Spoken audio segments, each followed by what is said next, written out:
We are about to make one of the greatest strategic blunders of World War II. The strategic blunder that all three of the major powers on the losing side of the war made, which is quite incredible. But they all three did it. Let's talk probably, I would say, the least inconsequential one, but still a blunder. Italy cannot win down here.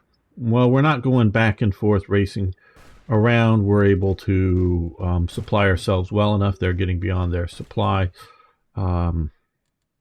So, yeah. They couldn't win in North Africa.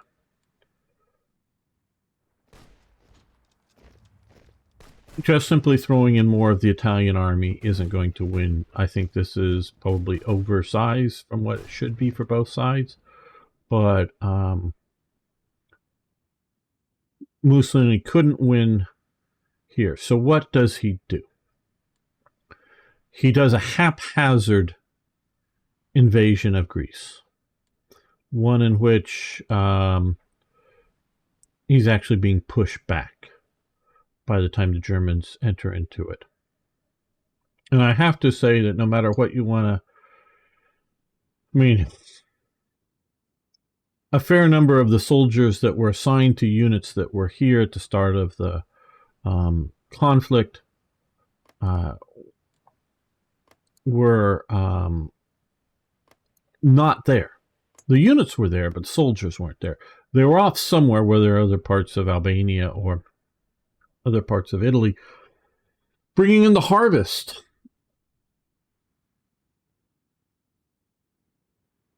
I really like TIK's work. He does really good analysis.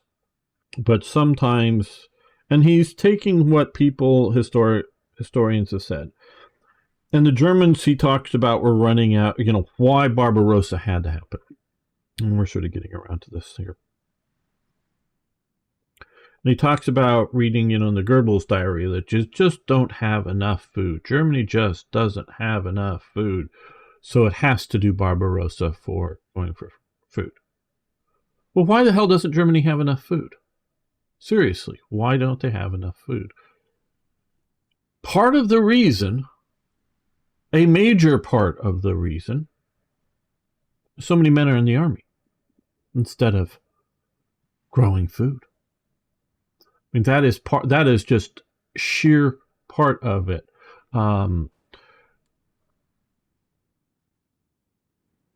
Britain, basically throughout the war, it isn't really until I think it's 1944 that Britain finally sort of peaks out its domestic food produce. So it's going from starting in 1940, functionally 39 really is just the process of expanding agriculture in Britain. Nothing's really happened. It's functionally it's getting prepared to do it. So it's really from 40 to 44, about that time. So about 4 years it takes Britain to truly mobilize agriculture. And we won't go into it now. Why?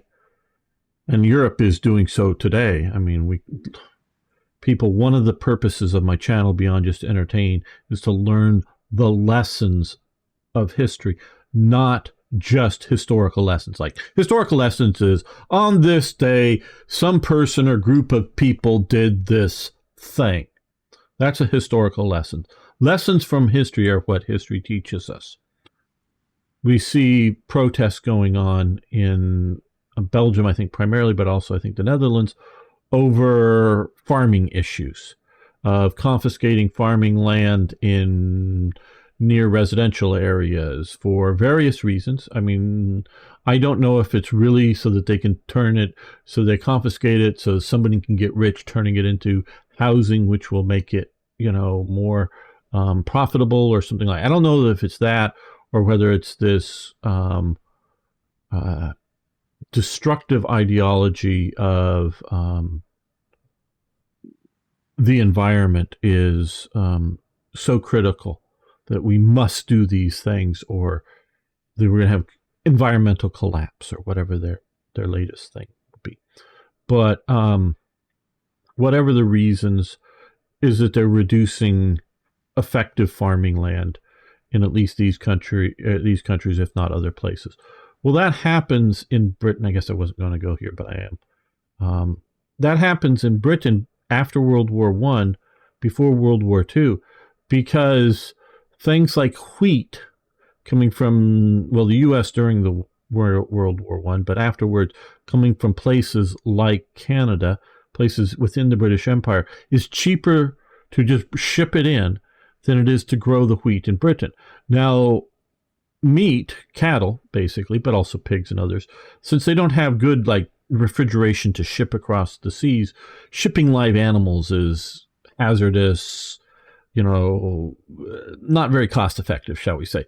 So the sort of higher end things like meat, where a lot of the farming went over to meat production in Britain. If you want to see, again, modern day problems with farming, you can look at Clarkson's Farm, season 1 and 2, very good look at modern day farming in Britain. So they look at what's going on, and hey, it's cheaper just to bring in food from someplace else in the British Empire, so let's go to food that we can actually make a profit on, for the farmers. Well, once the war hits, that just is catastrophic for Britain.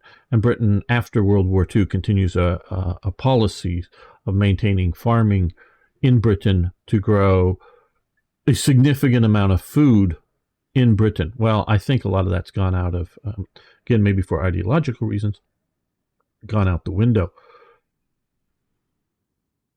Well, Germany has also problems for food. Needs to import it for the size of the population. But it also has lots of land that is not well set up for agriculture. And that doesn't mean cutting down all the forests, but for various reasons, again, for the ability to import food is sometimes cheaper. Germany is one of the, even before World War I, one of the leading developers of synthetic fertilizers, nitrates. And so that really helps keep the soil good. So leading up through and throughout the war, Germany is expanding its farming, its food production, but taking all of the men away into the army. Look, yes, there are a few very strong women, but most women are not as strong as men. For a lot of farming tasks, especially in this age where it is pre-mechanized here, largely in Germany, still in 1941, 42, whatever, still largely pre-mechanized. Tractors are definitely becoming more of a thing, but they really don't have anything like the modern combine harvester. They're starting to. I've looked into some of the stuff in America, and it's really coming out of America, but they're very simplistic. There's still a lot of quote-unquote manpower, but women's upper body strength just are not equal to a man. So the amount of lift and carry, shift and move that's needed on the farm, you need more women to do the same amount of work. And if they're being that active, the woman will need as much food as the man would. So, oops, if say, and it may be just 3 versus 2, 3 women versus 1 man or 2 men. I don't know exactly the ratio, and it's probably varies from it, but at least it's at minimum 3 to 2, if not, 2 to 1. Well, if you've got to feed twice as many farmers,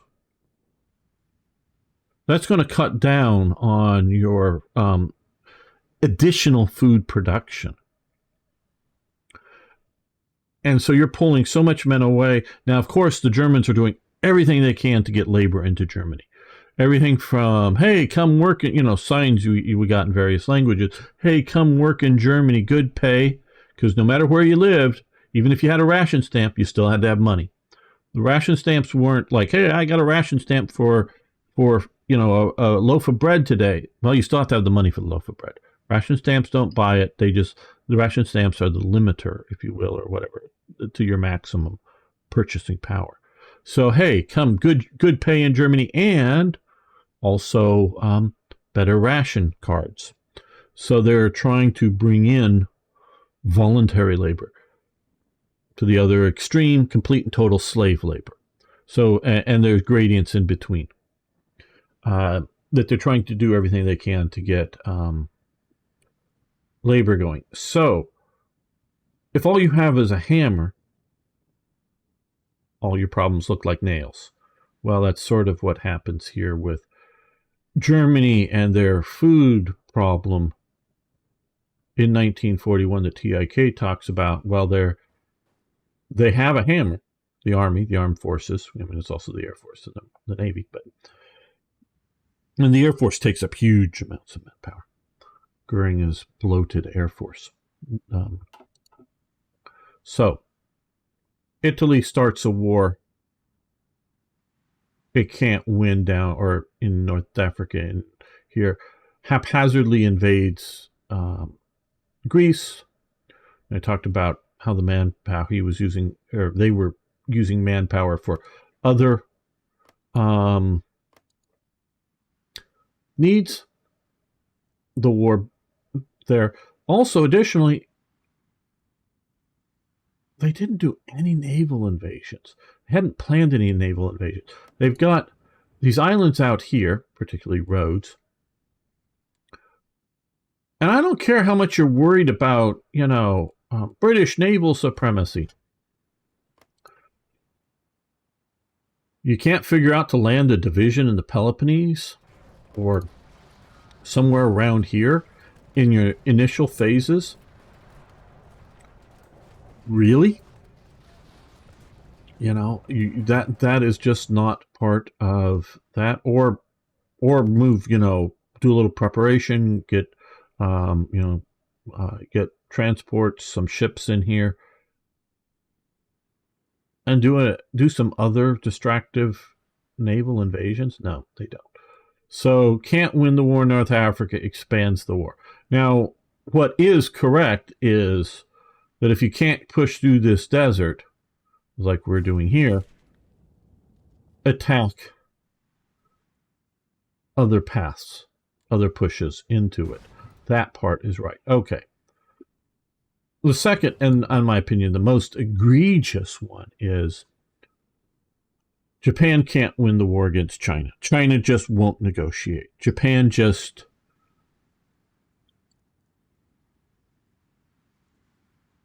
until basically this moment, shall we say, until the start of Barbarossa, the primary weapons supplier and aircraft supplier to the Republic of China is the Soviet Union. Prior to that, it was Germany. After it, once Barbarossa happens, that in 1941, you're starting to get setting up the Americans are stepping in. Japan just can't win against China. They get at least 100,000, but it may be considerably more, Chinese sign up for a collaborationist army. Now, as far as I know, most of that is not that those people were pro-Japanese, not that those people were just thinking, well, the Japanese are going to win, so I want to be on the winning side. Better be on the winning side than the losing side. A lot of it was, use the Chinese term, the rice bowl. Again, food. And a lot of these units that they recruit, unlike the Manchukuo, some of the Manchukuo units, which are not necessarily very good, but are sort of enthusiastic for combat. A lot of these units really are not combat units, but they are internal security, carrying rifles. They're security guards with rifles, basically. But Japan just does not have the manpower to occupy China. It just doesn't. If you look at some of the maps, I think it's like somewhere along here, much of the war is unoccupied along the coastline here.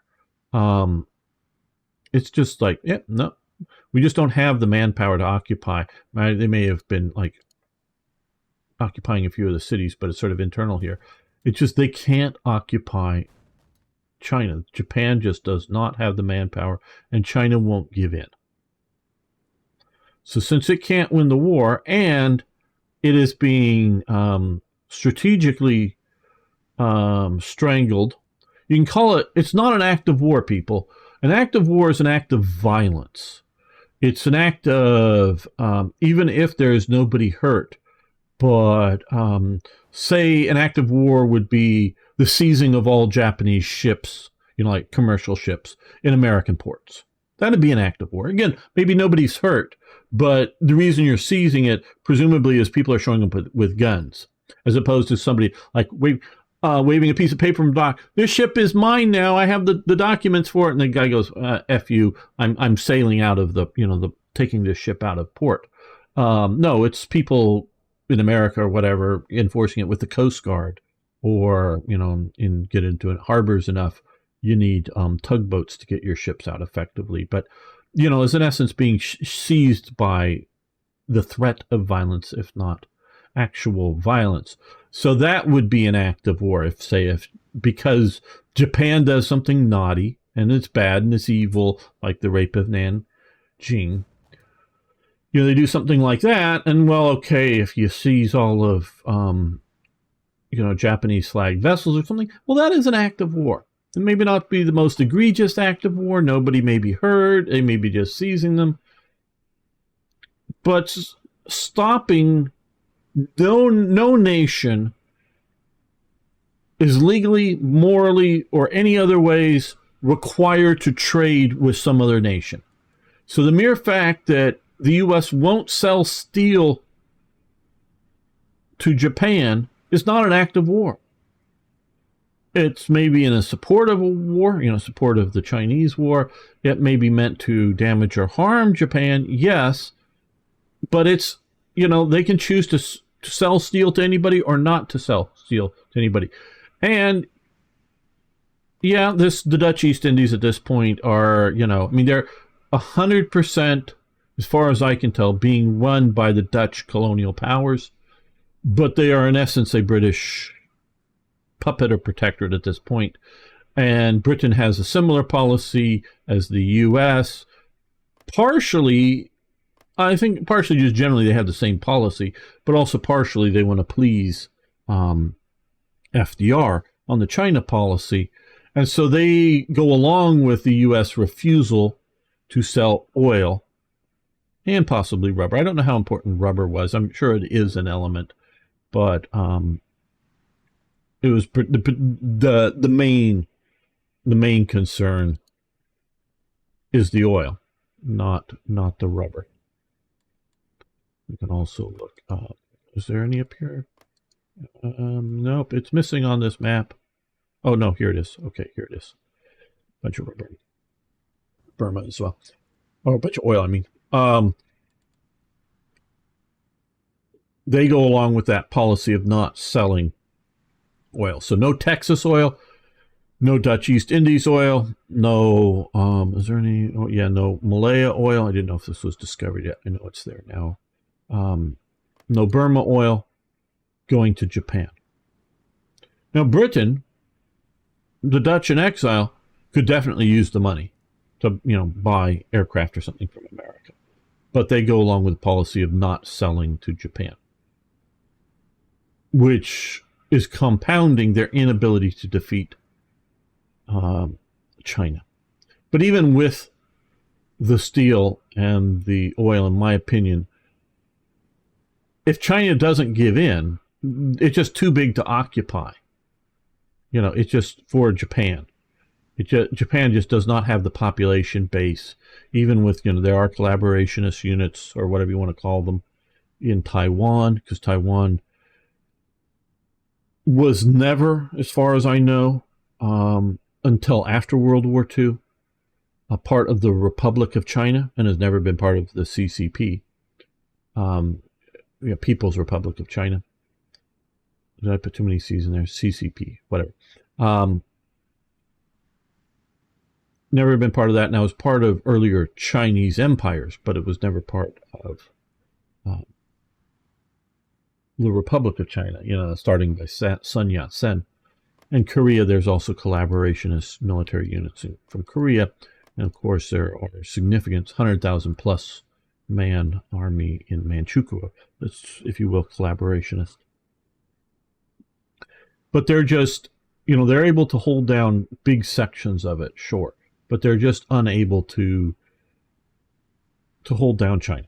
It is not going to happen, even if you have steel and oil. But steel and oil allows you to continue to fight. And you can continue to win battles because Japan can make more ammunition. It can, so its artillery pieces have more rounds than the Chinese artillery pieces. So the China might have 10 guns, but let's say they got 10 rounds for each of the artillery pieces. Japan can have 100 rounds for each of the artillery pieces. So, so much more effective. And so you can keep winning the battles, but you can't win the war if China is willing to continue to fight.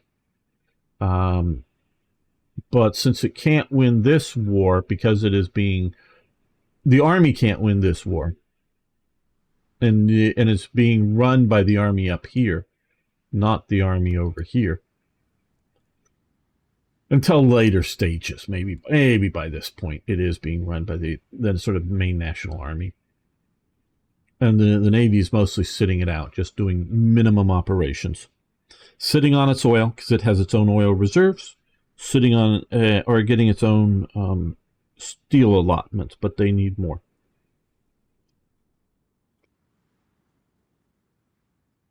And so they decide to start another war. They can't win one war, so they decide to start another war. A war they think they can win because they're not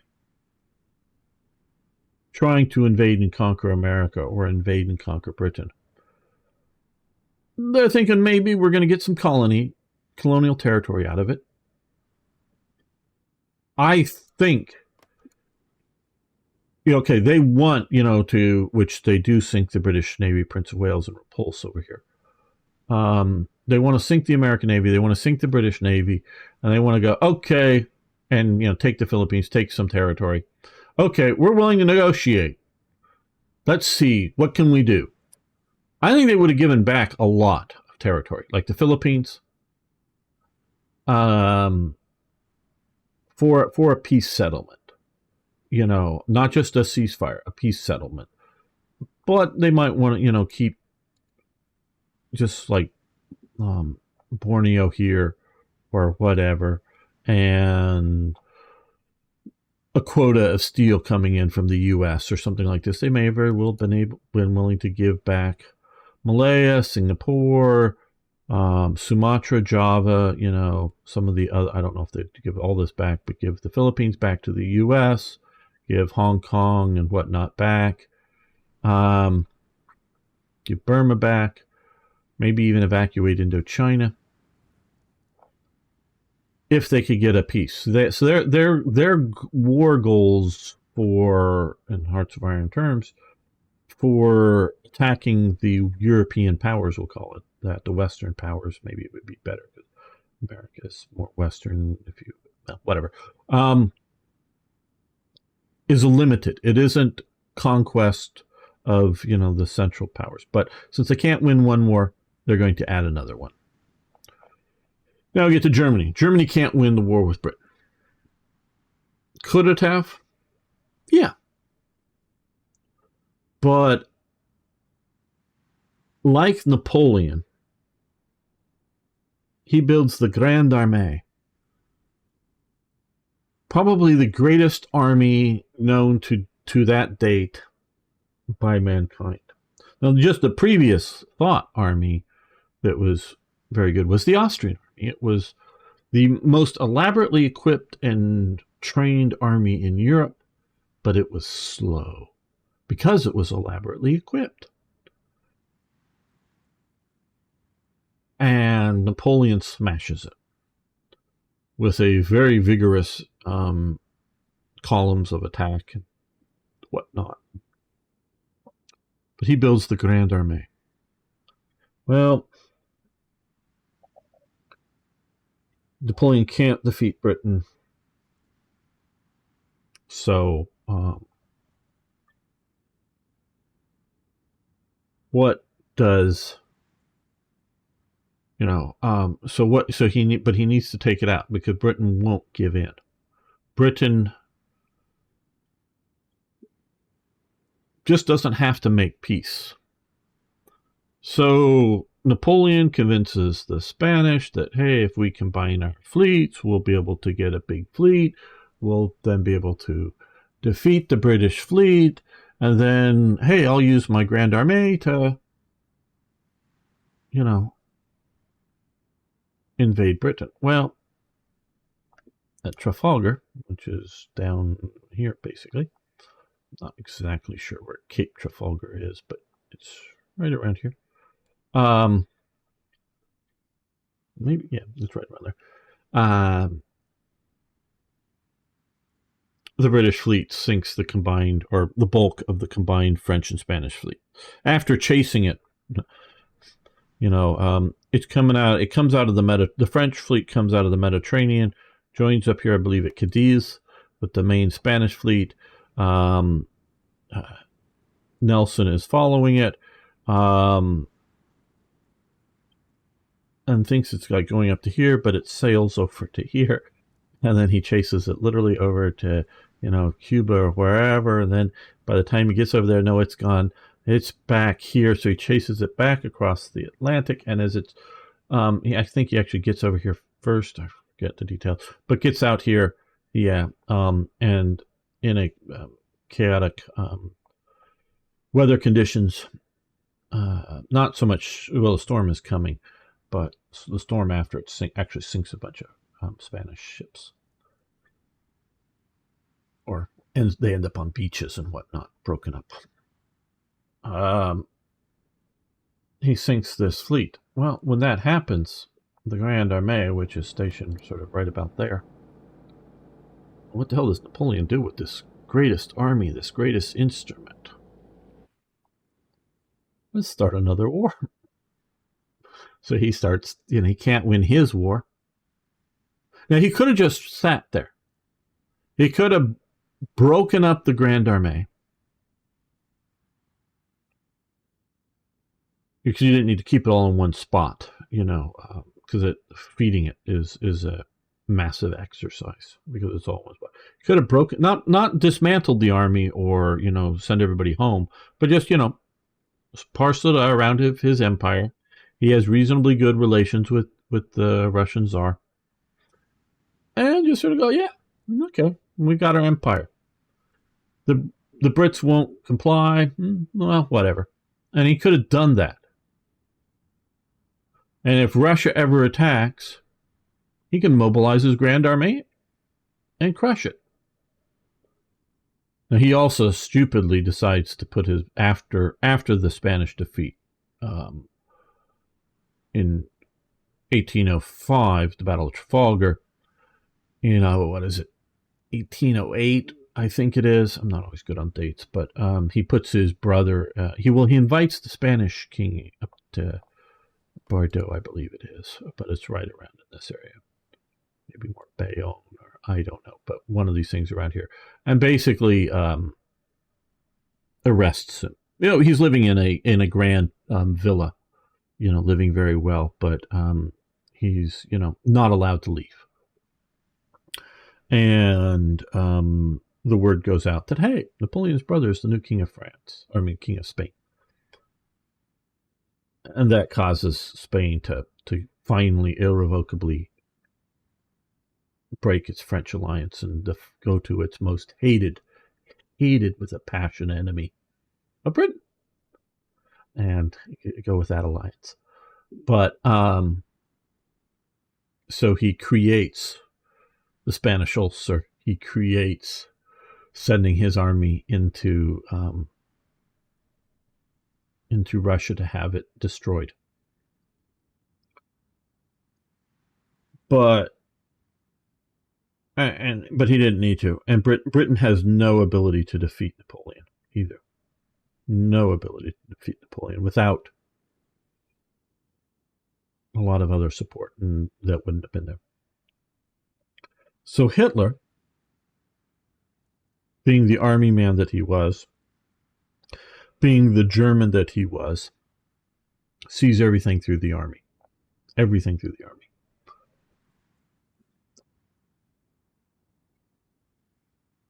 This is unreasonably large, and I've done several versions of the map here. I know this one does not have the sort of center line, sea province, or whatever you want to call it, going through it. But it's obviously much closer, to the point that the Germans, with one of their big railway guns, can shell it over. They can shoot at it. The Germans think they can do a big river the German army thinks it can do a big river crossing and get across the channel. They never actually do it, but they think they can.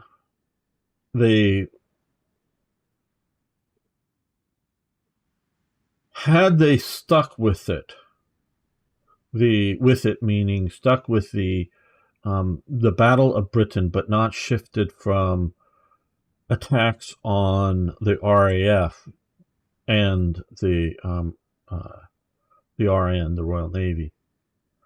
But had they stayed with that and not shifted to strategical production targets, city bombing, but it was more sophisticated than just bombing the cities, to try to get them to surrender. But it was sort of an economical, industrial type shift. And it was a shift largely to at night, where they thought they'd have a lot less casualties of aircraft being lost because they were high enough. They were bleeding the Luftwaffe. The Luftwaffe, again, like I say, everything is seen through the lens of the army, including the Luftwaffe, which is for its day, 1939, 1940, 1941, maybe even into 1942. It is a brilliant, at least all the way through, probably into 42. It is the brilliant and probably the best tactical support Air Force in the world up to that point. Because the American Air Force doesn't really kick into the gear until after Pearl Harbor. I mean, it's gearing up. The RAF, it does a few strategic bombing missions at night again, and is set up as an air defense network, either in Britain or down here. Yeah, it's doing bombing of the enemy. Sure, yeah, it does, but it's nothing like sort of the scale and training setup that Germany has. The Soviet Air Force is huge, but it just isn't the instrument. It doesn't have the training levels. It doesn't have the communication setups. The Britain has, the integrated command radio network set up as well. Finally, in Britain it does, not for the Expeditionary Force. But Germany has very well organized up communications, and it improves over time, definitely, until it starts to erode because of losses in the war, of coordination between ground and air. So it is if you will, a beautiful instrument, but it is not a strategic bombing instrument. It's the 8th Air Force that, I think it's the 8th, boy, I forget some of these numbers, but it's doing all the bombing in Germany. And then when Curtis LeMay goes over, and I forget what Air Force he creates to bomb Japan, the number, those are big strategic bombing instruments designed as such. Now, the U.S. is also, because it's able to do multiple major things at once, it is also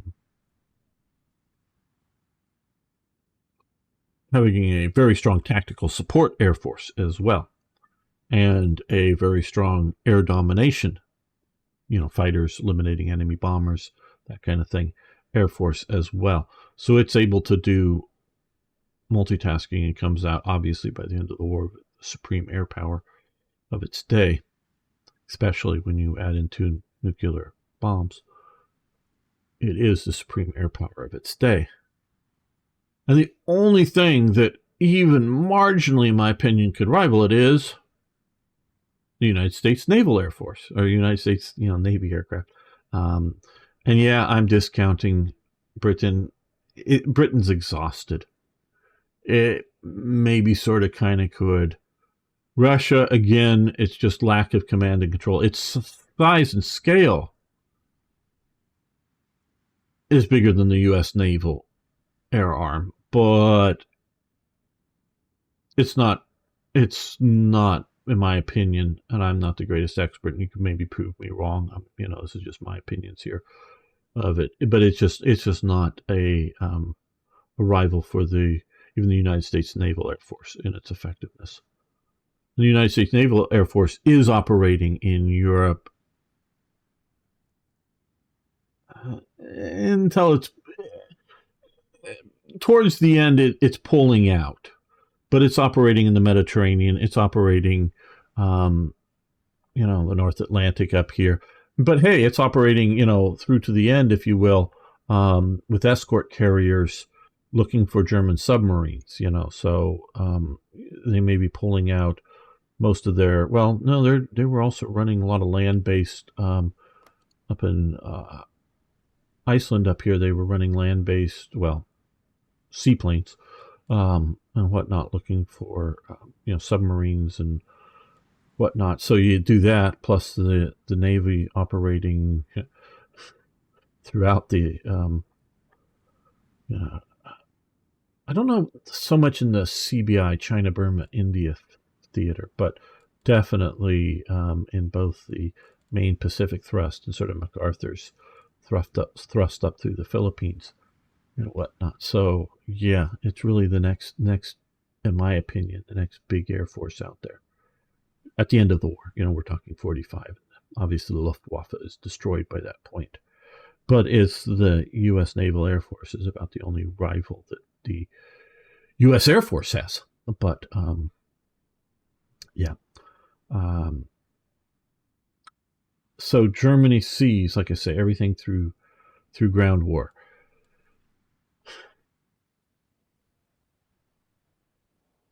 Had Germany eroded enough of the RAF, had Germany gotten its act together well enough to dominate this area with air power enough to defeat any British naval force. Because I'll tell you, that home fleet that Britain had up here at Scapa Flow, and because of some of the reason is because of the Air Force, it's up here. And they're really hoping through observation, the Enigma decoding, elements, to know when, if a major invasion is actually coming. Britain does not believe in the fleet in being concept, that Italy and others, you can see like Germany, the German Kriegsmarine of World War I, it's willing to try for no, it's not even that. You see the Kriegsmarine, the Battle of Jutland out here, is really waiting for the moment. The Kriegsmarine is waiting for the moment that it can send out its fleet and destroy part of the British fleet. Because at any time that they wanted to, they could send the big fleet out and sail it around, and the British are going to attack it. No, it's looking for the time, the place, that they can take out a big chunk of it in an overwhelming method. The Kaiser does not want to lose his beautiful fleet. Because you can't build another one. Not in the middle of World War I, because you got to build all those artillery pieces and rifles for the ground war. You can only build it during, Germany. Not that they couldn't knock out a ship or two, and I don't know I don't know. They may have kept building, and again, I'm not an expert on the Kriegsmarine in World War One, even though you may think I'm pretending to be. I'm not. Um, I'm not saying they couldn't build a couple of battleships or something. They were building a lot of, U-boats. But if you destroy the whole fleet, they can't build another one. It's going to take 10, 15 years to build, because you only build so many ships at any one time, and it takes a year and a half, 2 years to build a battleship. So if you only build like 2 or 3 at a time, or 4 or 5 at a time, it's going to take a while to build a new fleet. So he doesn't want to lose his fleet. So even though the Battle of Jutland is mostly thought to be a tactical success for the Germans, in that they did more damage to the British, and by a significant enough margin, than they had back at them. But the Battle of Jutland is a clear strategic victory for Britain, because after that battle, the fleet doesn't go out again. Now, it's ordered in the last days to go on some stupid suicide charge, and it rebels. But, so the British fleet the point of the British fleet is to protect Britain and protect its sea lanes, right? So by even taking a worse, and I don't know how good German intelligence and British intelligence were to know what ships went to the bottom of the sea, and just in the middle of the war, to know who tactically won at the war. But it was enough of a British outcome that they wouldn't allow the fleet out again. The higher commands. I'm not exactly sure whether that's directly from the Kaiser or simply to whoever. And I don't know the Grand Admiral's name enough, but whoever's in charge doesn't let the fleet out again. So Britain wins its purpose. But Britain does not believe in a fleet in being. It has absorbed Nelson. And it will do every single thing it can to stop an invasion of Britain. That, and particularly the home fleet, that's what it's there for. At sort of critical moments, when they don't think there's an invasion too likely, the home fleet is sort of scattered around and looking for the Bismarck or some other major German capital raider in sort of home water, reduce that, in sort of home waters area. They're not sending it off. They're not going to send it off to the Pacific. They're not going to send it off to the South Atlantic. Going after the Grasse Bay, which I think was already sunk by that point. But this is for some cruisers, and other vessels can go down and play down there. The home fleet is going to be here in Britain. They will let it be ended up on the bottom of the channel. So long, and that's okay with Britain, so long as it defeats the invasion. Not necessarily defeats the German Navy, it's defeat the invasion. If they can make it, it's not like just go down here and sail down here and the boats turn around and go back, and then Britain's Navy gets sunk for that. No, but actively defeats the invasion. I think it was Admiral Jarvis, but one of the British admirals that was in charge of the Royal Navy during the Napoleonic War, during some of the French invasion scares. France is collecting up a large, whether at Brest or something else, during the Napoleonic Wars, a large fleet then coming over, and I don't know if it was the Trafalgar or Nelson's and going around, or I think it was earlier. He's had to make, because the big social balls and whatnot you have to sort of go to and be part of in British society back then. He gets word that like the French fleet may be out or something, and so he's going to rush away from this ball. And I think one of the ladies or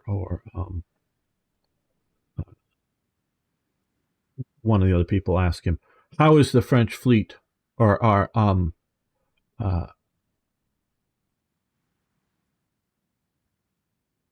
yeah.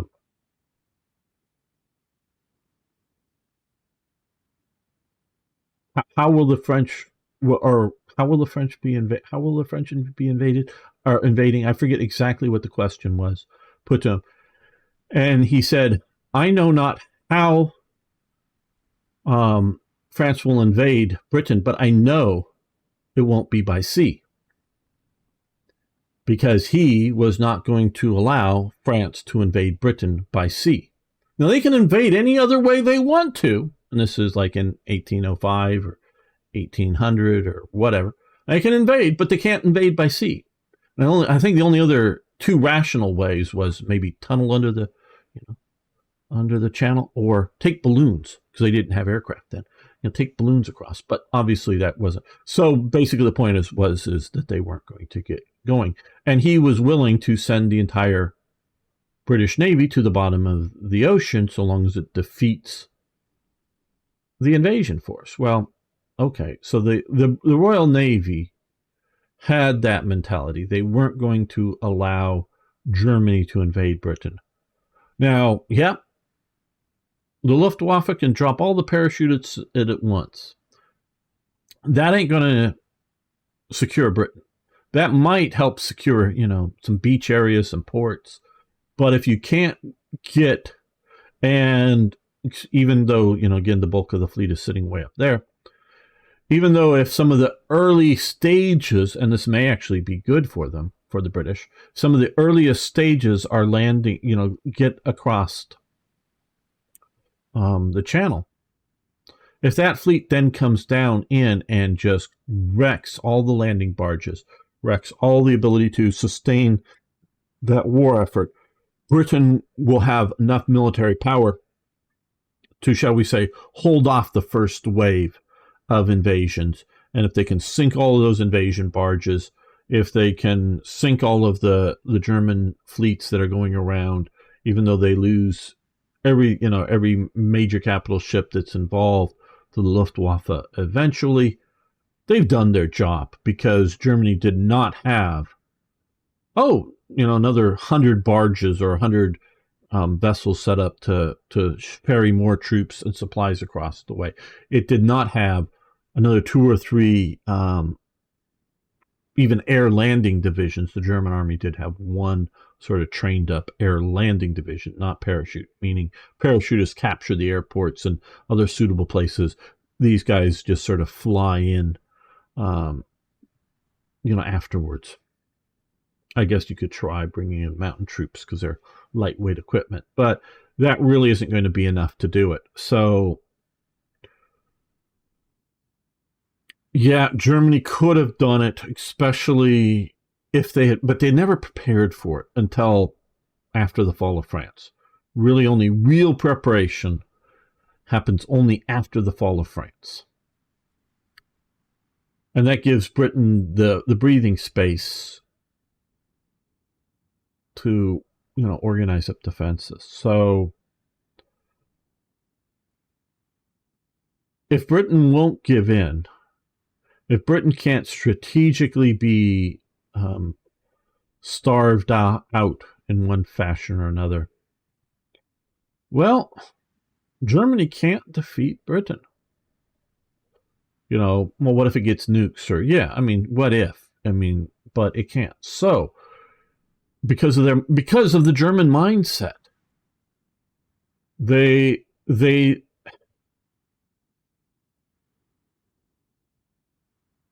this straight up. I don't think, and individuals are individuals, but I don't think the strategic mindset of the Germans understands naval aspects of the war. I don't think the Kaiser understood why he built the Grand Fleet of World War I, other than simply Britain had one and France had one. And so, by God, Germany's going to have one too. And because maybe you need to deal someday with their eastern rival, the Tsar of the Russias.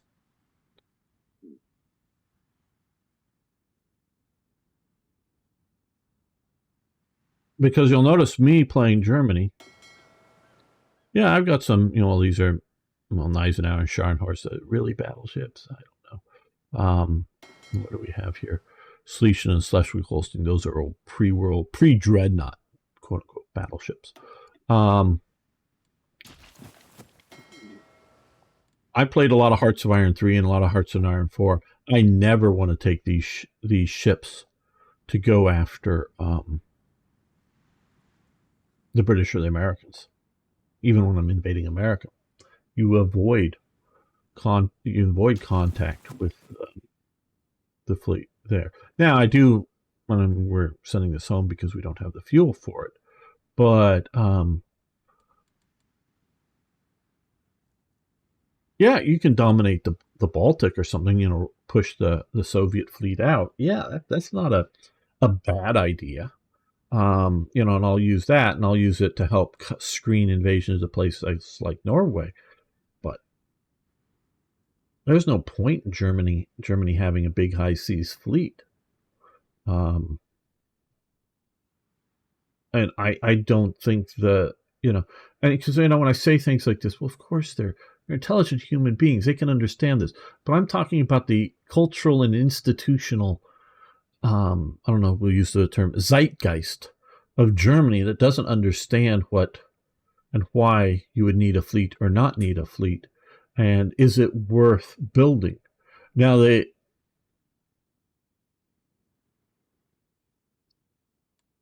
Donitz does realize that as the world is from 1933 onward, that Germany is never going to compete navally with the British. And I don't know how much he's thinking about the French fleets but he's got to be thinking of some degree of the French fleet because of World War I, or thinking of the American fleets, but they're probably in his mind as well. But he knows they're not ever going to defeat the British Navy. And that's why he goes with submarines. But he still doesn't really understand the navies and their purposes. He gets part of it. Now, I'm sure if I were to sit down and be able to speak with him in a language that we both understood, I don't know if he spoke English, but he's probably very intelligent and probably could do be a very fascinating conversation. It would be love to speak to Donitz or Rader or whatever. Those would be fascinating conversations. And you may go, well, hey, gamer, you're just some YouTube gamer guy. How can you have more, idea or knowledge of it? And these guys are well read and well informed. Yeah, I'm not saying they didn't read Alfred Thayer Mahan's book, but I just don't think they internalized it. I don't think they understood it. Yeah, they understood the words on the page and they understood things.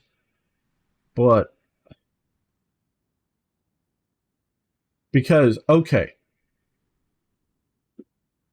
here's the thing. Let's just say, what happens? And realize Donitz and Rader are obviously come out of the old Kaiserreich Kriegsmarine. What happens when that German high seas fleet sinks the British high seas fleet? What happens the next day, the next week, the next month? What is going to happen?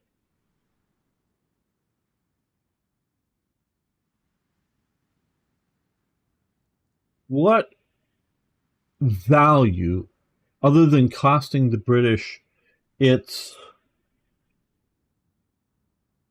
big fleet, what are you going to be able to do with that as Germany in, sort of 1915 through to the 1918 kind of thing? What is it going to be able to do?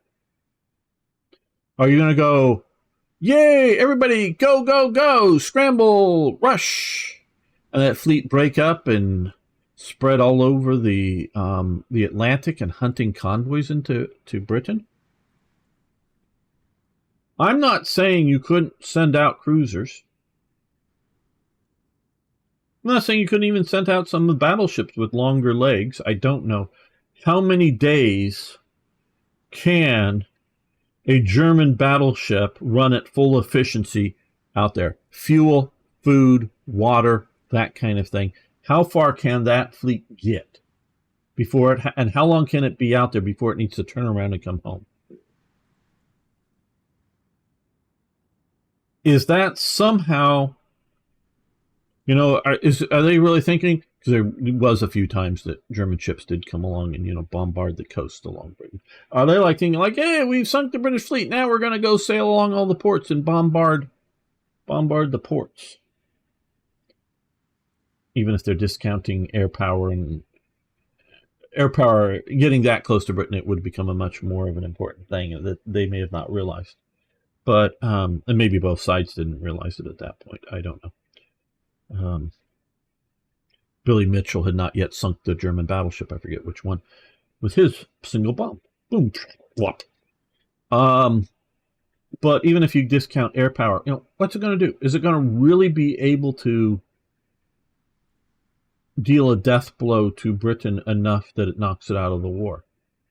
I'm not saying it isn't going to go mess up some convoys bringing supplies into Britain, but is it really going to knock it out?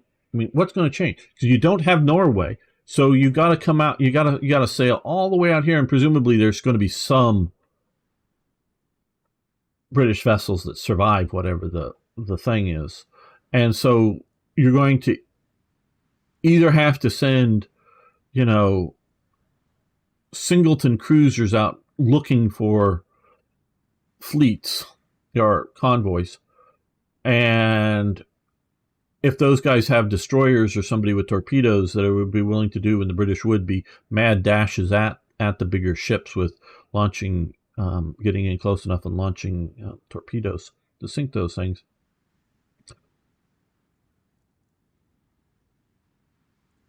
Or you're going to have to move this big ponderous fleet around. What's it going to do, really? It's not set up because, the Dutch are still not in the war, so they've got to come in and out of here. Again, because we can, even if they weren't looking at it, got to sail all the way out around here. Stay away from air power. And how far, how long? I don't think that long. You still have the French fleet. Nothing other than a few battleships of the Austro-Hungarians, and they've probably been sunk at this point. You got the French fleet. You got whatever the Italian fleet, probably not much of an Italian fleet. You also have the American fleet that eventually comes into the war. What is the purpose of that fleet? To stop, to take Helgoland back? To stop an invasion here? Yeah, okay, it'll do that. Enough cruisers. A few battleships will do that. You don't need a grand fleet to rival everybody else's. So they don't internalize why or what they even need that fleet for. What is it? What is a fleet meant to do? They don't really understand it. Again, they probably read Alfred Thayer Mahan. Some of the guys, I presume they did. If they didn't, it was criminal. But they don't internalize why they don't need that fleet. Why that fleet sitting there is helping the British, because you're feeding all of those men, and those men are not fighting on some front. Now, should you have some ships? Absolutely. Should you be doing the submarine warfare? Absolutely. But they don't understand. So this, at least the higher command of the German Kriegsmarine, are all veterans of the Kaiserreich Kriegsmarine, if you will. They just don't get it. And so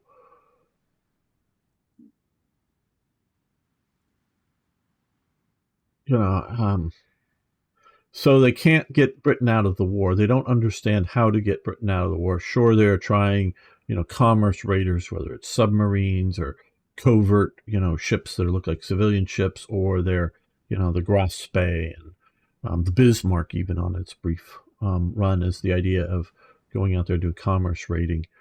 And I'm not saying the Germans can't, sail ships well and can't design ships well. They certainly can. And they can, they're competent, but they just don't understand the reason for the ships. So since they can't get rid of Britain, what do? You've got, at that moment, in 1941, you've got the greatest army in the world at that time, on the planet. The British Army is still struggling in North Africa and rebuilding itself back at home. It's doing it very competently. Fortunately, it pulled out so many talented people, not just out of Dunkirk, but other evacuations. Still loses a bunch into prisoner of war camps and whatnot in France, but still it pulls out huge amounts of talent. It does lose some talent to the Japanese, that some of the things that happen over there, but it's just not really that great of an instrument. The Soviet army is much bigger than the German army in sheer numbers of tanks and men and whatnot, but it's not nearly the instrument. American army, it's building up, but it's hardly anything, in this thing. So they got this great army, and Germany's having food problems. Germany is getting deliveries of food from the Soviet Union, getting deliveries of oil, of iron and other resources. Germany's paying for it. It's helping the Soviet Union out, giving them that, not just buying off the idea of not being attacked, but that's sort of part of it. But it can't win its war against Britain. Nothing it can currently do will make Britain surrender. Under Churchill, even a complete withdrawal from Belgium, France, Denmark, the Netherlands, that is not going to get them to like negotiate a end of hostilities. Under Churchill, maybe. I would say if Chamberlain, at some point, I don't know exactly where or when. I just don't know. I'm probably recorded enough. He knows he's dying of cancer. He stays in Churchill's cabinet up until the end of his functional ability to move around. Churchill knows. They should build a special little room for him, for Chamberlain to go to. But the rest of the cabinet does not know that Chamberlain is dying. But Chamberlain uses basically his last breath in trying to do everything he can to help Britain fight the war, doing political type work, doing that stuff. And he sees and knows the danger. He might have been willing, to, after all this defeat, if Germany backed off. Germany's not going to back off Poland, or it's particularly, even if it did. They originally sort of trying to set up the general government idea here, in an attempt.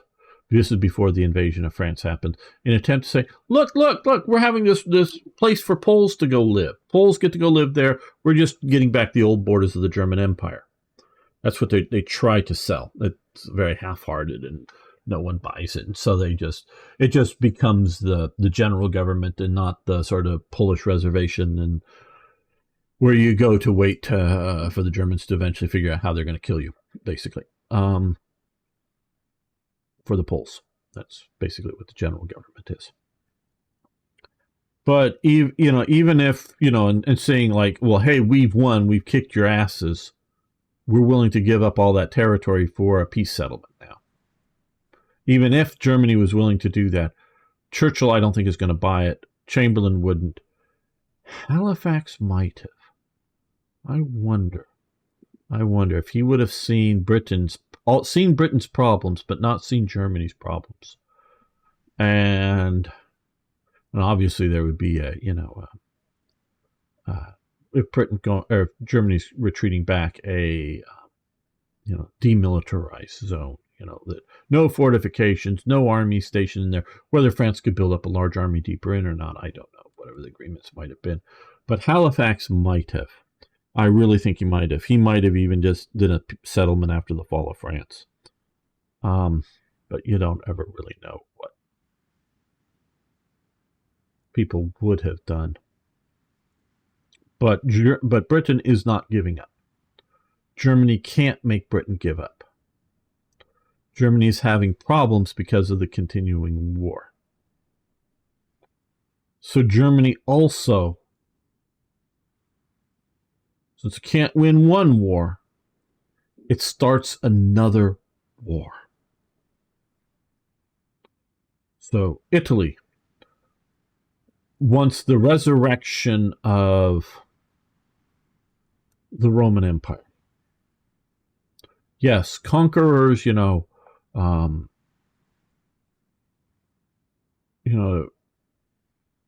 Napoleon's conquering, integrating, Belgium as just part of France. I don't know if they ever officially or whatever tried to do the Netherlands as part of France. Sort of goes back and forth, I think, a bit there. But and revolutionary Napoleonic France expands into some parts of Italy. There, Napoleon visits the Dalmatian coast, goes, hey, or the Illyrian coast, or hey, this is really, really cool here. We should be part of France. So they make this little bit actually part of France. And he was maybe sort of thinking about making Poland part of France, but then a woman and a bunch of Polish nationals go, hey, we'll be your loyal super puppets if you just give us Poland back, and we'll be forever your loyal puppets. And you're the all, because they're looking at that because Prussia still was very strong, even though it had been defeated several times, and Austria is still very strong. Those, and of course the Tsar is very strong. Those powers are always maybe itching to take back. So they're looking at, well, hey, if this emperor over here sort of gives us our state, we'll be super loyal to him and be a military reserve over here so long as we exist. So yeah, France is sort of growing, and like I say, he first puts his brother, I think it's the Kingdom of Two Sicilies down here, and then no, we're going to switch you to King of Spain. So he's not being satisfied. Conquerors go. So what we sort of see from Mussolini, because of the realities of the time, what would he have wanted to expand into? I don't think Mussolini wants to expand into German territory. He's worried about Germans wanting to expand into his territory. He might think someday expanding into France or Spain. Definitely wants North Africa, and it's mostly Germany that keeps him out of this part of North Africa. Definitely has eyes on Turkey and Greece. For a while, the Metaxas is trying to get into the Axis. For multiple reasons, I think, But it's basically vetoed by Mussolini, because Mussolini wants Greece. So, he wants his,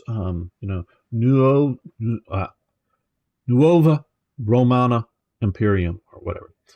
I'm probably butchering the Italian or the Latin or both or whatever. But he wants his new Roman Empire. Well, he, can't achieve fighting the British, so he adds the Greeks. Now, like I say, going after the Greeks isn't the worst thing he could do. but he does it haphazardly. He does it with such arrogance that he commands, they will obey, so this will happen, as opposed to figuring out the Army what you want to do and how can the Navy play roles in it. And had you prepared the Army, over here in Albania, had you prepared some sort of invasions here, had you prepared better naval operations that would have stopped Britain from being able to reinforce into here. Because no, you do not need to send out the big British, because I don't know exactly what the main escorts were coming into here. And you go, but Gamer, it was these number of battleships and whatnot. Well, so if you had a bunch of freaking submarines floating around out here, you had enough aircraft around here to spot them, and you have some Moss boats that are willing to come out and hit these convoys and whatnot, you could probably make it pretty I don't know if we're confident in sailing our fleets into the constricted bunch of waters, kind of thing. Maybe I'm overestimating the Italian ability to operate in the Aegean prior to taking Greece, but I still sort of kind of think I'm right about that. So, but by expanding the war and now it isn't just, I do think, I know I haven't watched it yet, and I keep talking about him. I'm not a fanboy, but I do like watching other people's videos, and I do think TIK does a lot of good research, better than I do. I mean, I read a lot too, but he specifically researches his topic and writes up a script. So that's better than what I'm doing. I'm just going off of my head here. I haven't opened a book, a Wikipedia page or anything off of any of this stuff. So I'm sure something I'm saying is wrong. I don't know what it is, but I'm sure it is. But I think my overall points are correct. You can prove me wrong. Go ahead. I would love for you to go, explain to me how well escorted the main sending in the British Expeditionary Force to Greece, and then their evacuation mainly to Crete happens, and how even if the Italians did this and this other thing, it would have been useless. And I'll go around and go, oh, really? Okay. I mean, if you got all the facts and figures and show me, and it is, and I'll believe you. But without that, no, I think it's something that Italy could have made impractical, shall we say, for the British to do so. And yeah, just simply adding more enemies to Japan. Because look, again, you have national character, national ideas. Japan, wants to fight the American Navy, wants to sink the American Navy. Now, it does, unlike Germany, understand what to do with the Navy once you win the war, or win the big naval war.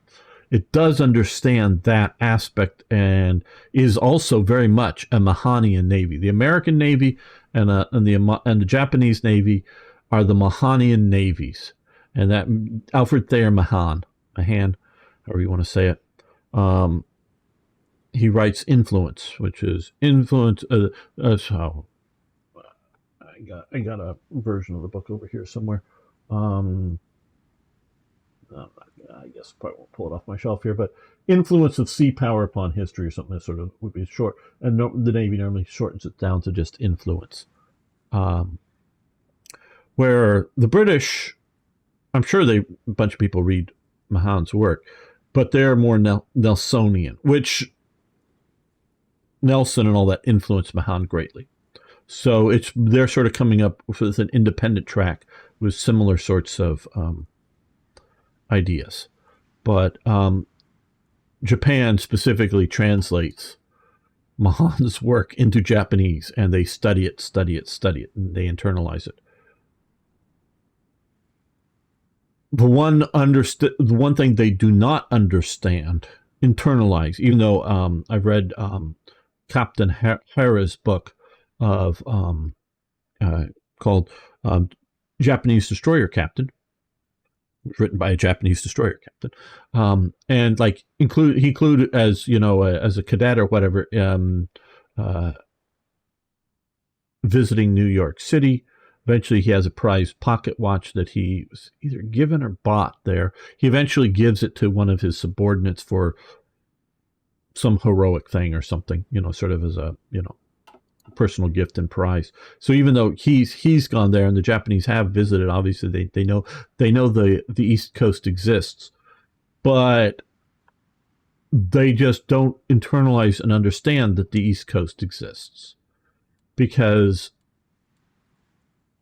they see it as if they sink this fleet, they've now won, because they could move their fleet along here and destroy shipyards. This is where Kaiser does build huge amounts of shipyards out here during World War II, but this is where America's naval power is based. Yeah, it's all sitting out in the Pacific in ships, or most of it is. I mean, there is like a carrier, I believe, in the Atlantic at the time, 41, and there's a bunch of shipping out here, but the Grand Fleet, if you will, is sitting out in the middle of the Pacific. But this is where the strength is. This is where Annapolis is. This is where the major naval bases are. This is where the major shipyards are. This is where all the tradition of the Navy is here, even though it's all operating out here.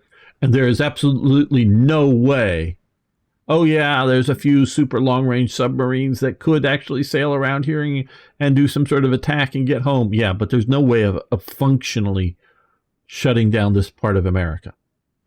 So no matter what you can defeat in the Pacific, this is pre-global nuclear missiles.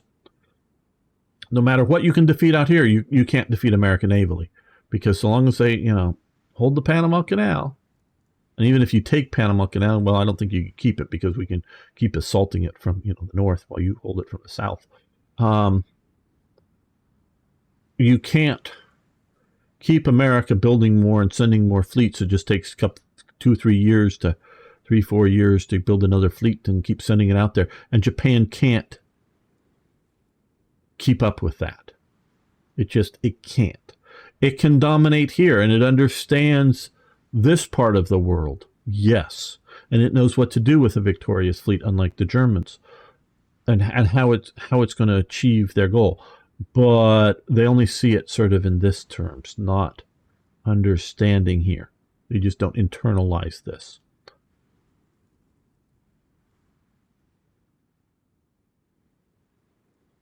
So what could Japan have done? Once they, why does the old order follow? The ancient regimes, or the post-ancient regimes. I know I'm butchering this pronunciation, but the ancient regimes are sort of the pre-Napoleonic regimes. Well, I'm thinking of all the kingdoms where the king is actually in power, or the czars, Kaisers, the Kaiser of the German Empire, the Kaiser of the Austro-Hungarian Empire, and the Tsar of the Russias. The only sort of real major power player king stays in power, of course, is Britain. France, is obviously a republic, is because those players on both sides of that war don't realize they can't win and are unwilling to negotiate, even though millions of their people are dying and even more are suffering. Neither side can win. It's finally, of course, the Americans come in as a tiebreaker and break the tie. But without the Americans, neither side can win. And neither of them is willing to admit this. And so that is a failure of the people that are most educated about governance fail. I know this is turning into a lecture, or has already turned into a lecture episode. Hopefully it's fun. But they fail. They can't win. They can't recognize they can't win, or they can't admit that they can't win.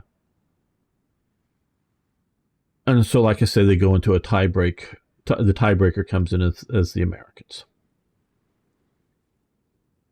Well, Japan can't defeat China. Well, what does it do?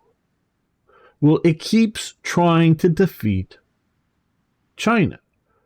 But, even if they're allowed to say, buy all the oil they want to, buy all the steel they want to, and maybe even have Japanese 7.7 millimeter ammunition made in America shipped to them as much as they want, they can't defeat China. Because even if they defeat, as long as China's willing to fight, and even if it goes into, like the communists would have, I believe, and maybe the nationalists, because they did sort of, especially the early days, do that, go into a guerrilla warfare kind of thing, they can't win. There's just too many of them. They can't kill their way out of this. Well, Japan tries. They try with horrific experiments of, sort of microwave guns, I guess, using sort of microwave technology, but it's sort of as a ray technology. They try various bioweapons, and only in the later stages do they finally start looking at nuclear weapons, but it's just very infantile levels of development there by the end of the war.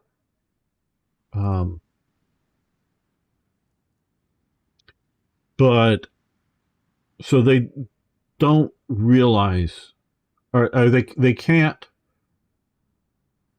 the leadership, whether it's the imperial leadership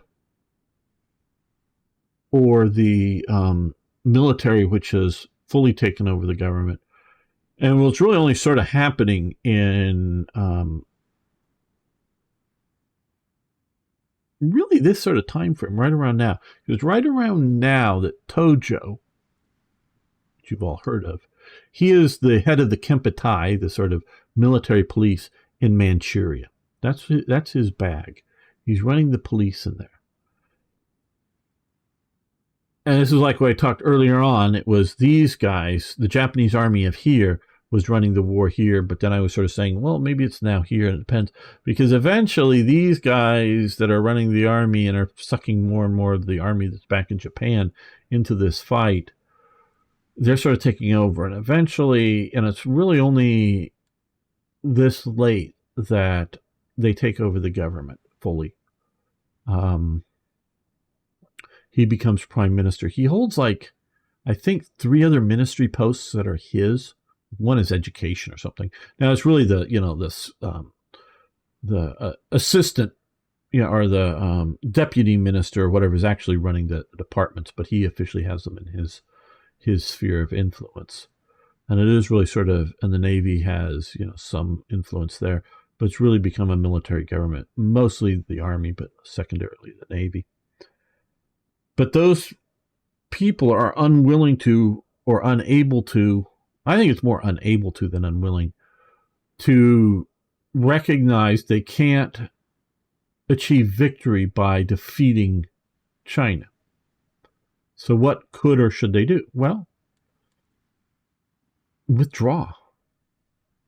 Now maybe, I don't know, Hainan. Okay, keep Hainan, maybe even keep, some territory down here. I don't know, create a front line.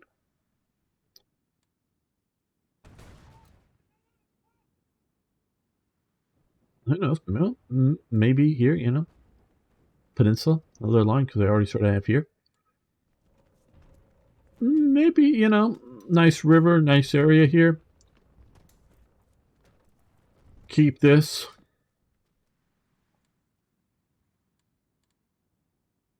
And just withdraw. And dominate the coast. Blockade the coast. Even if, say, say just tell all the powers that be, hey, we would love peace with China. We'll do it any day they want to have peace with China. Japan will have peace. China will have peace with Japan any day they want to. We'll negotiate anytime they want to. But until they do, any navy or any vessels, ships of any sort, they come near the Chinese coast will be entering a war zone and will be sunk. We don't care what flag they're flying. And know this will not be an act of war, because whether it is a naval vessel or a merchant vessel, it has now entered a war zone. But we're not going to go sink British or American ships anywhere else. And so yes, Hong Kong and Macau are not part of the war zone. So vessels specifically going into there, and yeah, that could feed into the Chinese war effort, certainly.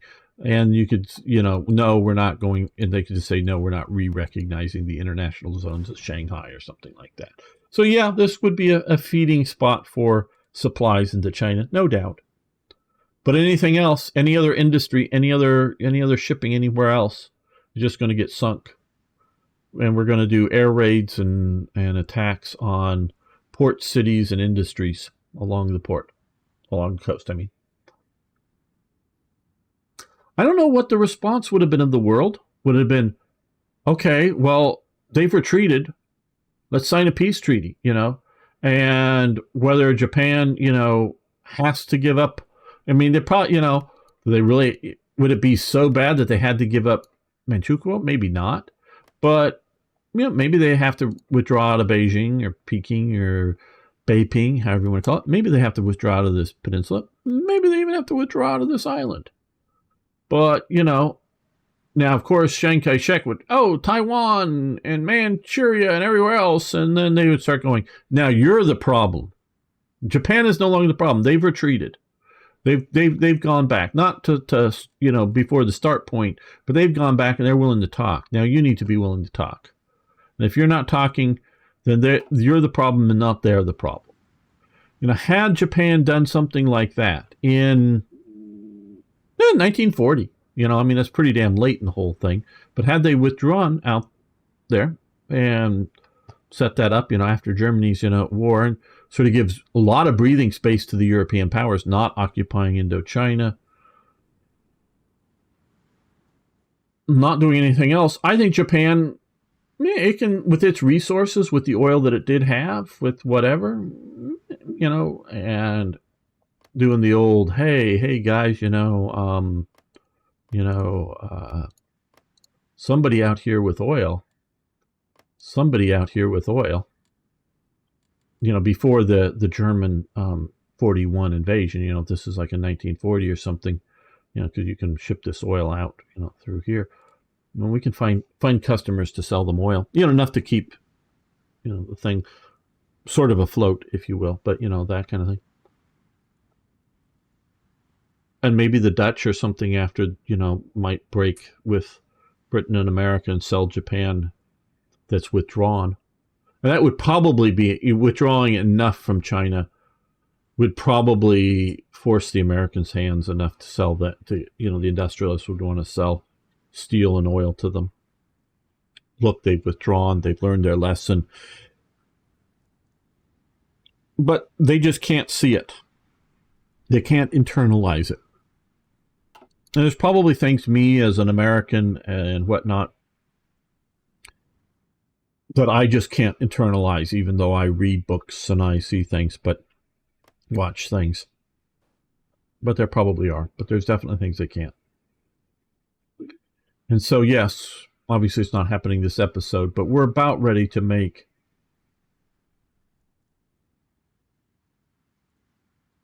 the great blunder, if you will. You can't win one war, so you start a new one. And that's just how I see going after it. However much,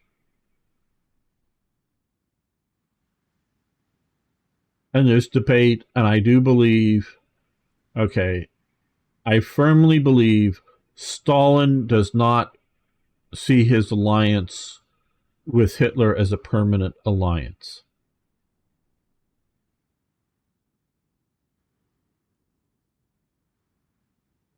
Stalin is a deeply paranoid person, both in big picture and small picture. Small picture, like with his security guards and whatnot. Big picture, everybody's out to get me, kind of get the Soviet Union kind of thing.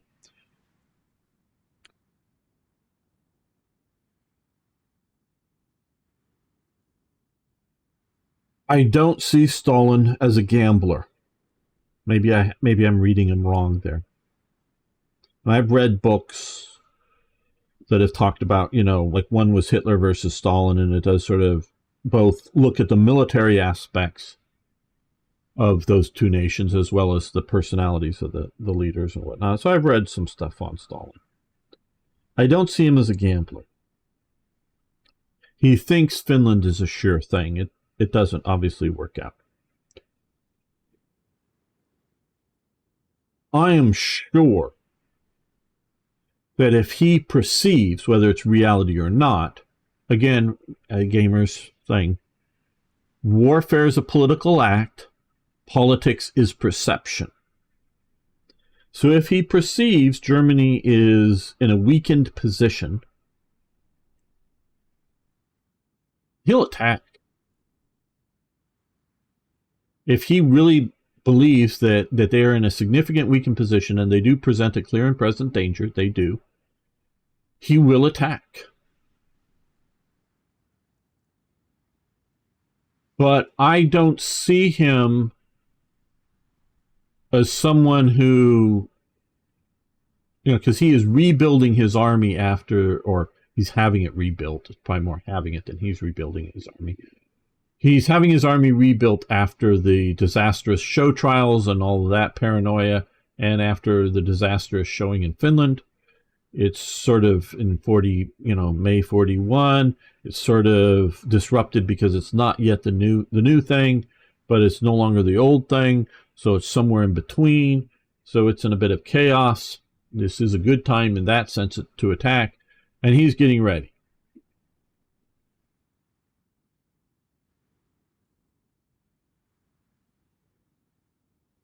But if he sees the idea of, Britain is just barely hanging on, and Germans are just sitting back there eating their sausage, drinking their beer, and hanging out and training up, and his spies are telling him about the new tanks that are being made and the new aircraft that are being made, and the Germans are just hanging out waiting for the British to finally give in, he might not attack because Britain won't come to his aid. France is unable to come to his aid. It's not a good risk.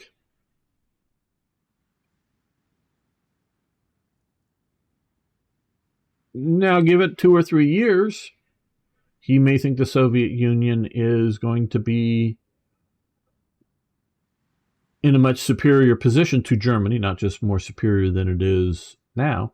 And he very well may be thinking of attacking. But in my opinion, it's always dependent upon what he perceives is going on with Germany.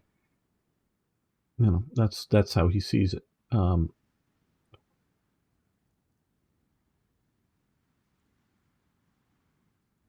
So yeah, and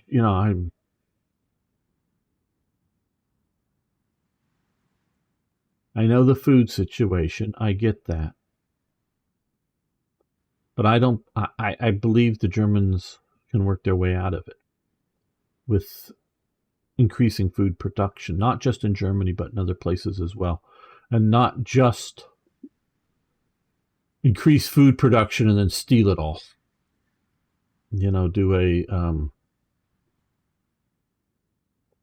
Do sort of a profit sharing kind of thing. Like, hey, if you whatever percent of food production you grow food production in the Netherlands by 10%. Well, we'll take 5 and you can keep 5% of it. We'll take half of the increase. Plus, of course, earlier demands for, imports of food. But if you can increase the food, we won't take it all. all of the increase. You increase the food, you get to keep some of it. Some of it's going to the Reich. Do sort of profit sharing, if you will. Give these occupied places reasons, including better food situation for their own people.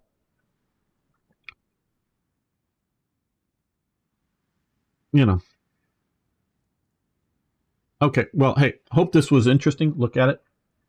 Wasn't quite what I intended to do, but I felt like talking, I guess. So I'm going to have to, of course, you'll have seen this marked as a special episode. Biggest mistake of World War II or whatever. And we'll do that. And I do believe next episode we will be going into, well, can't imagine otherwise. Obviously, we'd have this one military operation we've now landed in. This did actually work. We're going after here. Looks like we'll take these guys.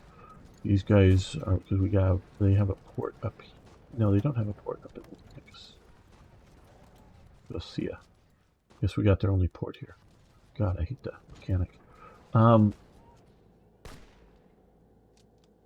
so we'll take that out. But that's just a sideshow to the big one coming up. So see you next time for actual Hearts of Iron.